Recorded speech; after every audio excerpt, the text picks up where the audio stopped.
मोदी सरकार के सत्ता में आने के बाद नाराज होकर भारतीय जनता पार्टी से अलग हुए पूर्व केंद्रीय मंत्री और बिहार के दिग्गज नेता यशवंत सिन्हा 2 साल बाद एक बार फिर सक्रिय राजनीति में लौटे हैं।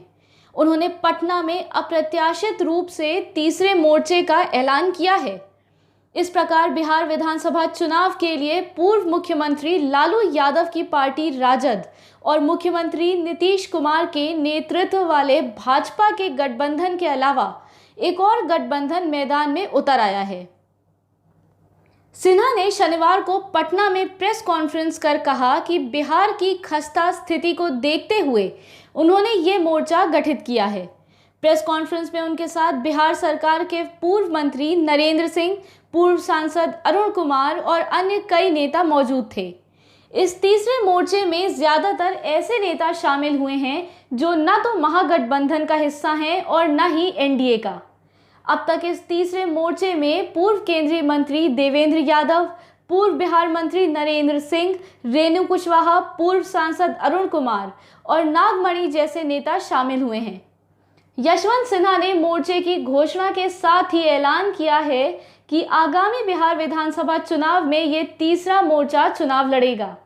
इस मोर्चे का मुख्य उद्देश्य मौजूदा सरकार को सत्ता से उखाड़ फेंकना होगा। हालांकि यशवंत ने अभी ये नहीं बताया कि वह खुद विधानसभा चुनाव लड़ेंगे या नहीं। उनका कहना था कि जो भी मोर्चा में शामिल होना चाहता है उसका स्वागत है। मोर्चे के गठन का उद्देश्य बेहतर बिहार के निर्माण के लिए संघर्ष करना है, इसलिए मोर्चा पूरी ताकत के साथ आगामी विधानसभा चुनाव के मैदान में उतरेगा। हालांकि अभी यशवंत ने अपनी पार्टी के नाम का ऐलान नहीं किया है। इस बारे में उन्होंने कहा कि अभी इसको लेकर फैसला नहीं हुआ है, लेकिन जल्द ही वह पार्टी के नाम का ऐलान करेंगे। सिन्हा ने बिहार में नीतीश कुमार के नेतृत्व वाली एनडीए सरकार को राज्य की खराब स्थिति के लिए सीधे तौर पर जिम्मेदार ठहराया।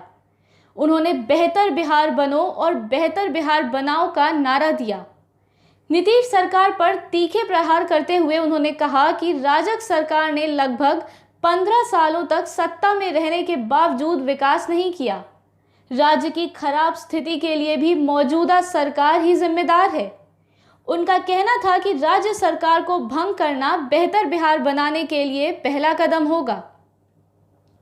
यशवंत ने राज्य में भ्रष्टाचार की चर्चा करते हुए कहा कि बिहार पिछले 27 सालों से मानव विकास सूचकांक में सबसे नीचे है और राज्य गरीबी सूचकांक में सबसे गरीब।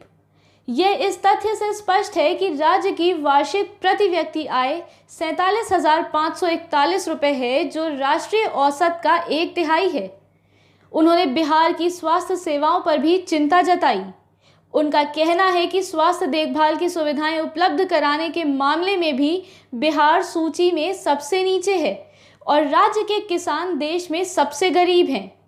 देश के कुल उद्योगों में राज्य की हिस्सेदारी सिर्फ 1.5% है।